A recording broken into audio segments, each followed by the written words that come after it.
វីវធំហើយបងប្អូនសូមប្រញាប់សៀចេញបន្ទាន់ភាគីសៀមចង់ឲ្យប្រជាជនកម្ពុជា200គ្រួសារចាក់ចេញពីតំបន់បន្ទាត់ក្រហមអនុញ្ញាតគោរពជំរាបសួរបងប្អូនប្រិយមិត្តទេសនិកជនជនរួមជាតិជាទីគោរពស្រឡាញ់នេះគឺជាព្រឹត្តិការណ៍ព័ត៌មានមួយដែលខ្ញុំបានដកស្រង់ចេញពីព័ត៌មានខៅសុតអ៊ីងលីសរបស់ថៃដែលទើបតែនឹងចុះផ្សាយនៅរសៀលថ្ងៃទី19ខែវិច្ឆិកាឆ្នាំ2025សូមធ្វើការរាយការណ៍ជូនបងប្អូនប្រិយមិត្តទេសនិកជនជាពិសេសគឺបងប្អូនប្រជាជនខ្មែររស់នៅតំបន់ព្រំដែនដូចជាភូមិព្រៃច័ន្ទនិងភូមិជោគជ័យក្នុងឃុំអូ3ជាន់ស្រុកអូជ្រៅខេត្តបន្ទាយមានជ័យដើម្បីឲ្យបងប្អូនទទួលបានខ្លឹមសារអត្ថន័យច្បាស់លាស់ដំបូងខ្ញុំសូមអានព័ត៌មានខាងភាគីថៃសិនថាតើគេបានផ្សព្វផ្សាយបែបណាគេបានបំភ្លៃព័ត៌មានឬក៏មានចេតនាបែបណាដូច្នេះសូមគោរពអញ្ជើញបងប្អូនប្រិយមិត្តទេសនិកជនតាមដានស្ដាប់ព័ត៌មានរបស់ភាគីថៃដែលខ្ញុំបានធ្វើការបកប្រែទាំងស្រុងដូចតទៅលោកណត្តផុនប្រកាសថានៅពេលដាក់បង្គោលសម្គាល់នៅបាននងចានរួចរាល់ខ្មែរត្រូវចាក់ចេញពីតំបន់បញ្ជាឲ្យលើកកម្ពស់កម្រិតការពារអធិបតេយ្យភាពនៅថ្ងៃទី19ខែវិច្ឆិកាឆ្នាំ2025នៅទីបញ្ជាការកងទ័ពប្រដាប់អាវុធរាជវង្សថៃលោកឧត្តមសេនីយ៍ណត្តផុនណបនិចរដ្ឋមន្ត្រីការពារជាតិបានដឹកនាំកិច្ចប្រជុំក្រុមប្រឹក្សាការពារជាតិហើយបានថ្លែងថាការដោះស្រាយបញ្ហាព្រំដែនថៃកម្ពុជាដែលបច្ចុប្បន្ននេះកំពុងតែស្ថិតនៅក្នុងដំណាក់កាលផ្អាកការអនុវត្តកិច្ចព្រមព្រៀងនិងសេចក្តីប្រកាសវាគឺពាក់ព័ន្ធជាមួយនឹងបញ្ហាសំខាន់ពីរសម្រាប់កងទ័ពការបោះសម្អាតមីនតាមបណ្ដោយព្រំដែននៅក្នុងទឹកដីអធិបតេយ្យរបស់ថៃនិងការគ្រប់គ្រងតំបន់ព្រំដែនជាពិសេសគឺនៅក្នុងតំបន់បាននងច័ន្ទនិងបាននងយ៉ាកែវស្រុកខកស៊ុនខេត្តសាកែវទី1គឺផែនការគ្រប់គ្រងតំបន់ព្រំដែន3ជំហានបញ្ហានេះត្រូវបានបែងចែកជា3ជំហាន1ការបោះសម្អាតមីនបានបញ្ចប់កាលពីថ្ងៃទី17ខែវិច្ឆិកា2ការដំឡើងបង្គោលសម្គាល់បណ្ដោះអាសន្នបានចាប់ផ្ដើមនៅថ្ងៃទី19ខែវិច្ឆិកាបង្គោលសម្គាល់បណ្ដោះអាសន្ននឹងត្រូវបានដំឡើងក្រោមខ្សែបន្ទាត់ក្រហម Red Line ដែលអាចមើលឃើញនៅជាប់ជាមួយនឹងខ្សែបន្ទាត់ Blue Line តាមបណ្ដោយព្រំដែនជំហាននេះនឹងចំណាយពេល1ខែហើយនឹងត្រូវបញ្ចប់នៅពាក់កណ្ដាលខែធ្នូ3ការចរចាលើការកាន់កាប់ដីធ្លីបន្ទាប់ពីបញ្ចប់ការដំឡើងបង្គោលសម្គាល់ការចរចានឹងបន្តទៅលើការកែសម្រួលការកាន់កាប់ដីធ្លីនេះមានន័យថាគ្រួសារកម្ពុជាជាង200គ្រួសារដែលរស់នៅខាងក្រោមខ្សែបន្ទាត់ក្រហមត្រូវតែចាក់ចេញពីតំបន់នោះវិធីសាស្ត្រសម្រាប់ការចាក់ចេញរបស់គ្រួសារកម្ពុជាត្រូវតែបានចរចាលោកបានបន្ថែមទៀតថាកាលពីម្សិលមិញថ្ងៃទី18ខែវិច្ឆិកាគណៈរដ្ឋមន្ត្រីបានអនុម័តឲ្យគណៈកម្មាធិការព្រំដែនទូទៅថៃកម្ពុជា GBC ទទួលខុសត្រូវលើបញ្ហានេះទី2យុទ្ធសាស្ត្រការទូតនិងសន្តិសុខតួនាទីក្រុម AOT ជាសាក្សីលោកបានសង្កត់ធ្ងន់ទៅលើអង្គភាពថាប្រតិបត្តិការនានារួមទាំងការបោះសម្អាតមីននិងការគ្រប់គ្រងតំបន់ព្រំដែនគួរតែមានការអញ្ជើញក្រុមអ្នកសង្កេតការអាស៊ាន AOT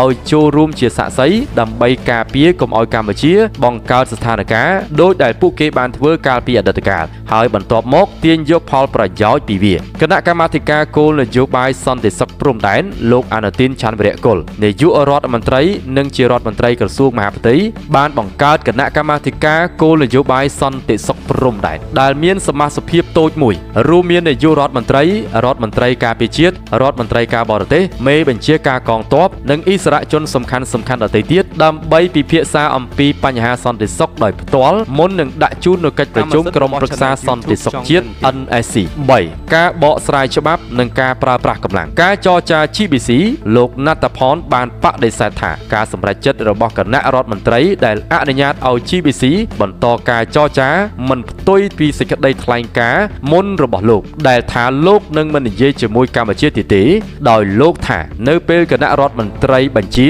ខ្ញុំត្រូវតែអនុវត្តតាមគោលបំណង GBC បន្ទាប់លោកបានបញ្ជាក់ថាកិច្ចប្រជុំ GBC នាពេលខាងមុខនឹងផ្ដោតយ៉ាងតឹងរ៉ឹងទៅលើបញ្ហាបាននងច័ន្ទបាទចាស់បន្ទាប់ពីការដំឡើងបង្គោលសម្គាល់បណ្ដោះអាសន្នការពិភាក្សាត្រូវតែផ្ដោតលើរបៀបជំនះប្រជាជនកម្ពុជាច្បាប់នៃការចូលរួមប្រយុទ្ធចំពោះបញ្ហាឲ្យត្រៀមលក្ខណៈកម្រិតខ្ពស់បំផុតដើម្បីឆ្លើយតបទៅនឹងការរំលោភបំពានអធិបតេយ្យភាពលោកណត្តផុនបានលើកឡើងអំពី Rule of Engagement 1. ព្រមានផ្ទាល់មាត់ជាមុនសិន 2. បើមានការឈ្លានពានម្ដងទៀតបាញ់ព្រមាន3បើមានការឈ្លានពានម្ដងទៀតបាញ់ផ្ទាល់4ការចោទប្រកាន់លើការរំលោភអនុសញ្ញាអន្តរជាតិការរំលោភអនុសញ្ញាអន្តរជាតិទីក្រុងហ្សឺណែវលោកណាត់ផនបានលើកឡើងថាការដែលកម្ពុជាប្រើប្រាស់ឆ្លើយសឹកដែលត្រូវបានដោះលែងដោយថៃឲ្យត្រឡប់ទៅប្រយុទ្ធវិញគឺជាការរំលោភលើអនុសញ្ញាទីក្រុងហ្សឺណែវក៏ដូចជាសន្ធិសញ្ញាអូតាវ៉ាការដាក់ទណ្ឌកម្មលោកទទួលស្គាល់ថាថៃមិនអាចចាត់វិធានការដាច់ខាតបានទេ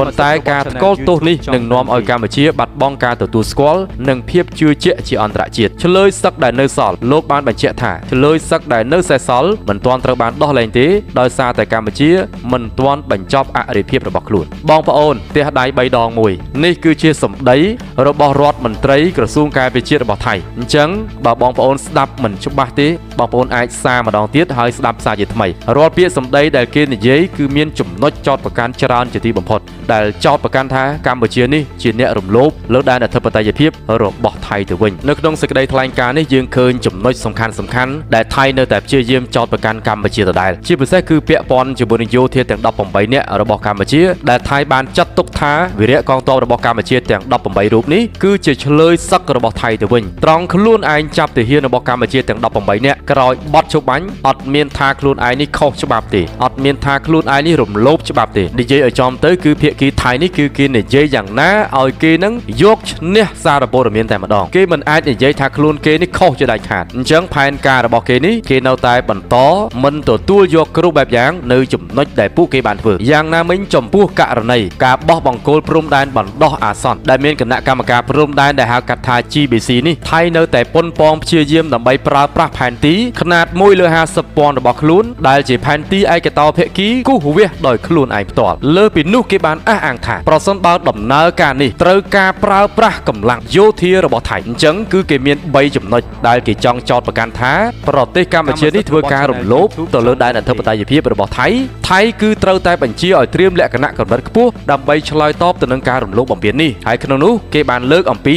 Rule of Engagement ដែលមាន3ចំណុចសំខាន់ដែលខ្ញុំបានរៀបរាប់អំបញ្ញមិញប៉ុន្តែខ្ញុំសូមលើកយកចំណុចមួយឲ្យបងប្អូនស្ដាប់ម្ដងទៀតគឺទី1ព្រមានផ្ទាល់មាត់ជាមុនសិនមានន័យថាគឺគេធ្វើសេចក្តីថ្លែងការណ៍ដើម្បីព្រមានទៅកាន់ប្រជាជនកម្ពុជាដែលរស់នៅក្នុងតំបន់ទាំង200គ្រួសារខាងលើឬក៏ចំណុចណាដែលគេមើលឃើញថាប្រជាជនយើងរស់នៅលើដែនអធិបតេយ្យភាពរបស់គេការប្រើប្រាស់ពាក្យសម្ដីព្រមាននេះដែលគេចាត់ទុកថាគឺជាដំណាក់កាលដំបូងបន្ទាប់មកករណីទី2បើមានការឈ្លានពានម្ដងទៀតគឺគេត្រូវការប្រើប្រាស់ប្រដាប់អាវុធដើម្បីបាញ់ព្រមានគេមិនបាញ់ឲ្យចំទេប៉ុន្តែគេបាញ់ព្រមានឬក៏បាញ់ឲ្យចំក៏ថាបានដែរបងប្អូនកន្លងមកយើងឃើញហើយឃើញថាទាហានថៃនេះធ្វើការបាញ់ព្រមានខ្លាំងជាទីបំផុតមានទាំងការបាញ់ប្រជាពលរដ្ឋស្លូតត្រង់របស់កម្ពុជាទៀតមានរងរបួសមានខ្វាក់ភ្នែករបួសទាំងព្រះសង្ឃថែមួយកម្រិតទៀតដែលបងប្អូនធ្លាប់ខានឃើញហើយព្រឹត្តិការណ៍កាលពីថ្ងៃទី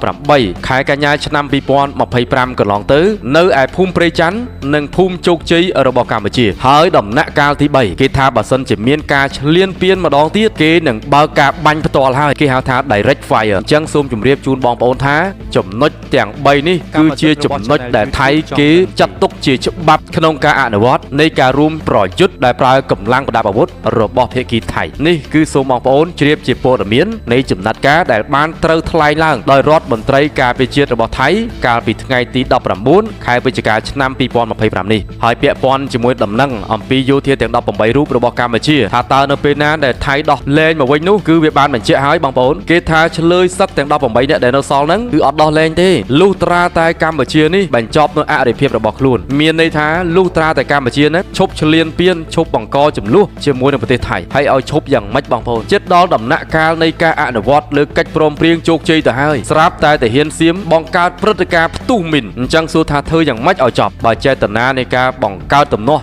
គឺជាដៃគូភាគីសៀមហ្នឹងបង្កើតបញ្ហាហើយចោទប្រកាន់កម្ពុជាបង្កើតរឿងហើយដាក់កំហុសទម្លាក់កំហុសមកឲ្យកម្ពុជាដែលនេះគឺជាគោលនយោបាយគឺជាផែនការរបស់ភាគីសៀមតែម្ដង នេះបើយោងតាមសេចក្តីថ្លែងការណ៍របស់រដ្ឋមន្ត្រីការពារជាតិរបស់ថៃបានចុះផ្សាយនៅលើសារព័ត៌មានខៅសុតអ៊ីងលីសរបស់ថៃថ្ងៃទី19ខែវិច្ឆិកាឆ្នាំ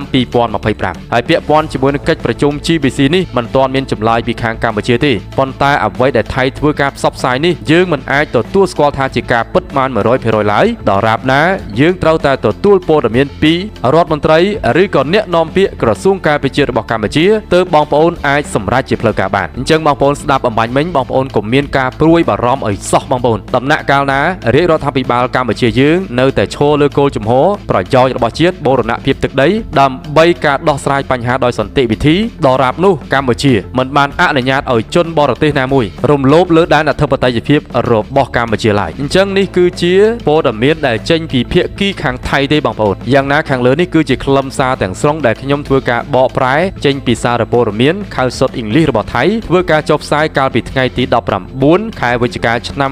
2025សូមអរគុណសូមជម្រាបលា